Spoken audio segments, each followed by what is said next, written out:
Guys, welcome to our channel Vani Venkata official.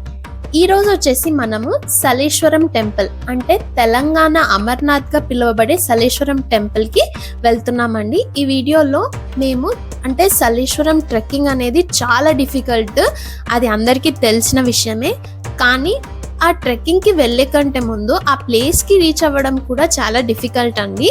అంటే ఆ road trip అనేది ఎలా ఉంటుందో ఈ వీడియోలో క్లియర్ గా చూపించబోతున్నాం.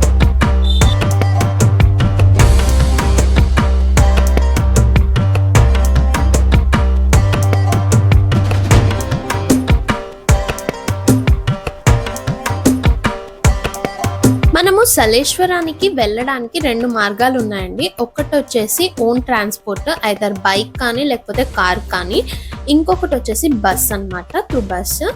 యాక్చువల్గా అంటే రోడ్ ట్రిప్ ఎలా ఉంటుంది లేకపోతే బస్ జర్నీ ఎలా చేయాలి అనేది కూడా ఈ వీడియోలో కంప్లీట్గా చూపించబోతున్నాం.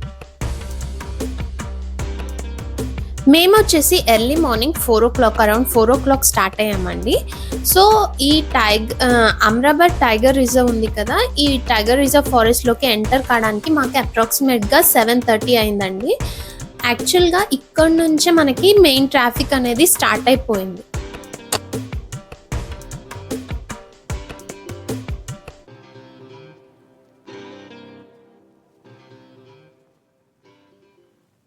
మేము వచ్చేసి కార్లో వెళ్ళామండి.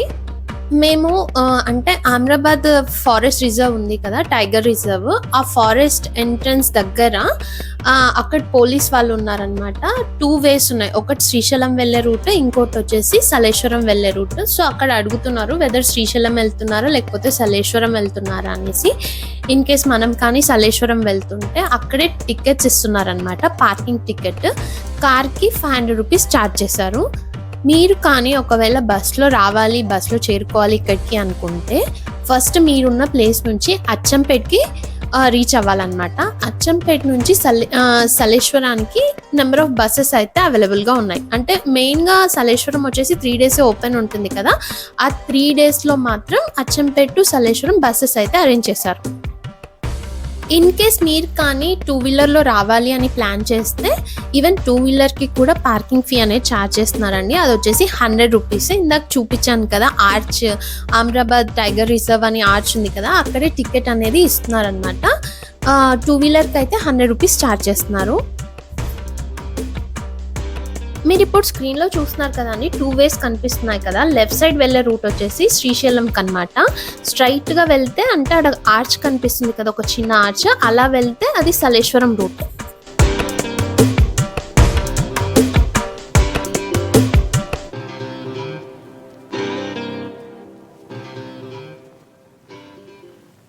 సలేశ్వరం వచ్చేసి ఓన్లీ 3 days ఓపెన్ ఉంటుంది అని చెప్పాను కదండి. అదొచ్చేసి శ్రీరామనవమి అయిపోయిన తర్వాత పౌర్ణమి వస్తుంది కదా, చైత్ర పౌర్ణమి రోజు, దానికంటే ముందు రోజు, దాని తర్వాత రోజు 3 days ఓపెన్ ఉంటుంది. అంటే ఇది ఎవ్రీ ఇయర్ గవర్నమెంట్ అనేది డేట్స్ అనౌన్స్ చేస్తుంది. ఇన్ కేస్ మీరు కానీ వెళ్ళాలి అని ప్లాన్ చేసుకుంటే ఆ డేట్స్ ఎప్పుడు అనేది గూగుల్లో సెర్చ్ చేసి కానీ లేకపోతే రెగ్యులర్గా వెళ్తుంటారు కదా వాళ్ళతో కానీ అలా కనుక్కొని వెళ్ళండి స్పెసిఫిక్ డేస్ గురించి.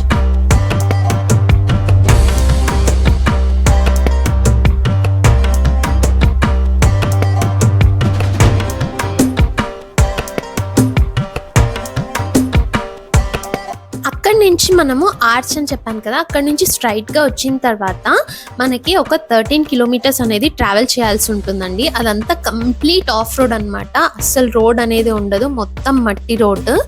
చూస్తున్నారు కదా మీరు వెహికల్స్ని కూడా, మాకు ఎదురుగా వెళ్ళేసి రిటర్న్ వస్తున్న వెహికల్స్ అన్ని మట్టి అయిపోయాయి అనమాట, మొత్తం రెడ్గా అయిపోయాయి. ఎవరైతే వెహికల్స్లో వెళ్తున్నారో స్పెసిఫిక్గా 2-wheelersలో వాళ్ళైతే మొత్తం మట్టి అయిపోయారనమాట, మొత్తం రెడ్గా, హెయిర్, ఫేస్ అంతా అసలు మొత్తం దుమ్ముతో నిండిపోయింది. సో ఇన్ కేస్ 2-wheelerలో ప్లాన్ చేస్తే మాత్రం దానికి తగ్గట్టి ప్రికాషన్స్ తీసుకొని రావాలి. అంటే ఆ డస్ట్ ముక్కులోకి వెళ్ళిపోయినా, ఐస్లోకి వెళ్ళిపోయినా, హెయిర్కి ఎక్కువ అయిపోయినా చాలా ప్రాబ్లమాటిక్గా ఉంటుంది. సో దానికి తగినట్టు ప్రికాషన్స్ తీసుకొని స్టార్ట్ అవ్వాలి 2-wheelerలో ప్లాన్ చేస్తే.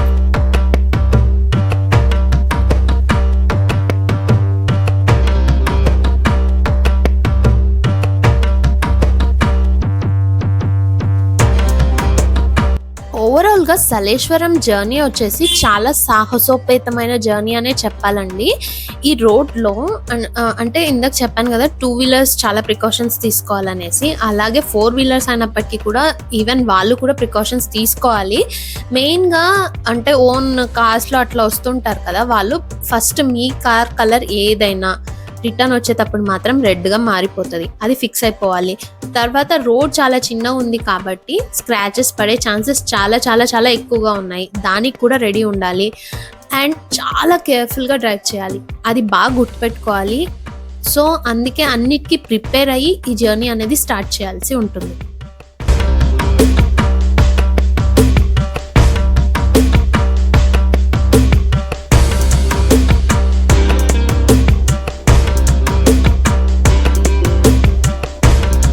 సలేశ్వరం యాత్ర మరియు ట్రెక్కింగ్ వీడియో అనేది ఇంకొకటి చేస్తామండి. అంటే క్లియర్ ఇన్ఫర్మేషన్ ఎలా చేరుకుంటాము, అక్కడ ట్రెక్కింగ్ ఎలా చేయాలి, అలాంటి డీటెయిల్స్ అన్నీ కంప్లీట్‌గా ఇంకో వీడియోలో ప్రొవైడ్ చేస్తాము. ఈ వీడియో వచ్చేసి స్పెసిఫిక్‌గా రోడ్ ట్రిప్ అనేది ఎలా ఉంటుందో అనే అవేర్‌నెస్ క్రియేట్ చేయడానికి చేస్తున్నాం.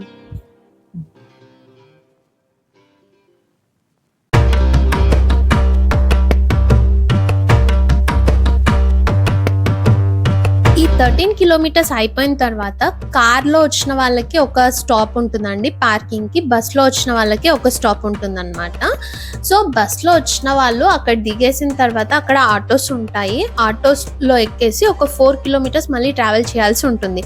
కానీ ఆటోస్ ప్రతిసారి ఉంటాయా అని అయితే చెప్పలేం, గ్యారంటీ ఇవ్వలేం. సో, ముందే ప్రిపేర్ అయ్యి ఉండాలి. ఇన్ కేస్ ఆటో కానీ దొరకలేదు అంటే ఆ 4 కిలోమీటర్స్ కూడా బై వాక్ వెళ్ళడానికి ప్రిపేర్డ్‌గా ఉండే రావాల్సి ఉంటుంది. ఎందుకంటే ఈ ఇయర్ మాకు జరిగిన ఎక్స్‌పీరియన్స్‌తో చెప్తున్నాను. ఒక్క ఆటో వచ్చిందంటే దాంట్లో అప్రాక్సిమేట్‌గా 15 మెంబర్స్‌ని కూర్చోబెడుతున్నారనమాట. ఎందుకంటే ఆటోస్ లేవు. అంతా ట్రెక్ చేసి వచ్చిన తర్వాత ఎనర్జీ ఉండదు. సో, ఇంకో 4 కిలోమీటర్స్ వాక్ చేయాలంటే అది చాలా కష్టంగా ఉంటుంది. అందుకే ఎలా పడితే అలా ఎక్కిచ్చేసుకుంటున్నారు. అన్ని ఆటోస్ కూడా లేవన్నమాట. సో, ఆ ఎక్స్‌పీరియన్స్‌తో చెప్తున్నాం. ఒకవేళ ముందే ప్రిపేర్డ్‌గా వాళ్ళకి 4 కిలోమీటర్స్ కూడా వాక్ చేయాల్సి ఉంటుంది అని తెలిస్తే ఒక ఇదితో వెళ్తారు కదా! అందుకే ముందే చెప్తున్నాం. ఈవెన్ కార్ వాళ్ళు కూడా కార్ పార్కింగ్ అయిపోయిన తర్వాత బయటికి వస్తూనే మనకి ఒక ఆటోస్ ఉండే దగ్గర ఉంటుందన్నమాట. ఈవెన్ వాళ్ళు కూడా ఒక 4 కిలోమీటర్స్ ట్రావెల్ చేయాల్సి ఉంటుంది ఆటోలో. ఒక్క విషయం ఇక్కడ బాగా గుర్తుపెట్టుకోండి. కార్‌లో వచ్చినా కానీ, బస్‌లో వచ్చినా కానీ ఆటోస్ ఉంటాయి కదా! ఆటో ఖచ్చితంగా దొరుకుతుంది అనే గ్యారంటీ లేదు. మీరు ఆటో కోసం చాలాసేపు వెయిట్ చేసి ఉండొచ్చు. బట్ అక్కడ జనాలు ఎక్కువున్నారు. ఆటోస్ తక్కువున్నాయి. సో, ఆబ్వియస్‌గా ఒక ఆటో వచ్చిన తర్వాత అందరూ ఎక్కిపోతున్నారు. మీరు వాళ్ళతో కాంపీట్ అయ్యి దూరితే అదొక different scenario. Just in case దూరలేకపోతే మైండ్‌ని ఆ 4 కిలోమీటర్స్ కూడా బై వాక్ వెళ్ళాల్సి ఉంటుంది అనేది ప్రిపేర్ చేసుకొని ఉంచుతారనమాట. అందుకని వచ్చే ముందుల అన్నిటికీ ప్రిపేర్ అయ్యి రావడం బెటర్. ఈ 4 కిలోమీటర్స్ కంప్లీట్ అయిన తర్వాత యాక్చువల్ ట్రెక్కింగ్ అనేది అప్పుడు స్టార్ట్ అవుతుందన్నమాట. అంటే ఈ 4 కిలోమీటర్స్ ట్రెక్కింగ్‌లో ఇంక్లూడ్ అవ్వదు. ఎయిదర్ ఆటోకి వెళ్ళినా కానీ, బై వాక్ వెళ్ళినా కానీ ట్రెక్కింగ్‌లో ఇంక్లూడ్ అవ్వదు. యాక్చువల్ జర్నీ ఎక్కడ స్టార్ట్ అవుతుంది అంటే ఆడ 4 కిలోమీటర్స్ అవతల డ్రాప్ చేసిన తర్వాత స్టార్ట్ అవుతుంది. సో, అంటే ఆ 4 కిలోమీటర్స్ అయిపోయిన తర్వాత మనం ఒక 3 కొండలు ఎక్కాల్సి ఉంటుంది. 3 కొండలు దిగాల్సి ఉంటుంది. తర్వాత కొంచెం నడచాల్సి కూడా ఉంటుంది. ఇదొక అడ్వెంచరస్ ట్రిప్ అని చెప్పొచ్చు, ట్రెక్కింగ్ అని చెప్పొచ్చు. దేవుడి దగ్గరికి వెళ్ళడము, ఆ భావోద్వేగంతో వెళ్ళడం అని చెప్పొచ్చు. చాలా అంటే ఈజీ జర్నీ అయితే కాదండి. చాలా కష్టమైన జర్నీ ఇదైతే.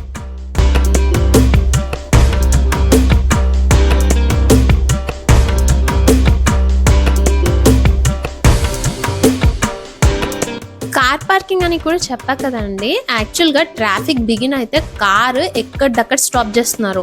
సో, ఇక్కడనే పార్క్ చేయాలి అంటే అక్కడే పార్క్ చేయాలి. ఈవెన్ పార్కింగ్ స్పేస్ అనేది కూడా ఎక్కువ లేదనమాట. సో, అందుకే వాళ్ళు ఎక్కడ చెప్తే అక్కడ పార్క్ చేసే వాళ్ళు ఉన్నారు. పార్కింగ్ స్పేస్ దగ్గరికి వెళ్ళి పార్క్ చేసే వాళ్ళు ఉన్నారు. పార్క్ చేసిన తర్వాత కూడా మీరు కార్ పార్కింగ్ ఇక్కడ చేసాము అనేది బాగా గుర్తు పెట్టుకొని పోవాలి. ఎందుకంటే అంత కష్టపడి ట్రెక్కింగ్ చేసి వస్తారు, దేవుని దర్శనం చేసుకొని వస్తారు అంతా. తర్వాత మళ్ళీ పార్కింగ్ స్పేస్ దగ్గర కూడా ఏడ పెట్టినాము అనేది బాగా గుర్తు పెట్టుకుంటే బెటర్. లేదనుకోండి ఈ దాంట్లోనో దీంట్లోనో ఎత్తుక్కోవడంలో ఎనర్జీ సగం అయిపోతుంది. సో, అందుకే పార్క్ చేసిన తర్వాత ఇక్కడ పెట్టాము అనేది క్లియర్గా ఈ చెట్టు ఉంది, ఇది ఉంది, ఇది ఉంది, దగ్గరలో ఏమున్నాయి అని చూసుకొని వెళ్ళండి. మీరు చూస్తున్నారు కదా రోడ్కి అటు ఇటు ఎట్లా పార్క్ చేశారో, ఎక్కడ పడితే అక్కడ పార్క్ చేశారనమాట. సో ఇలా ఉంటుంది. Stay tune for more videos. Thank you.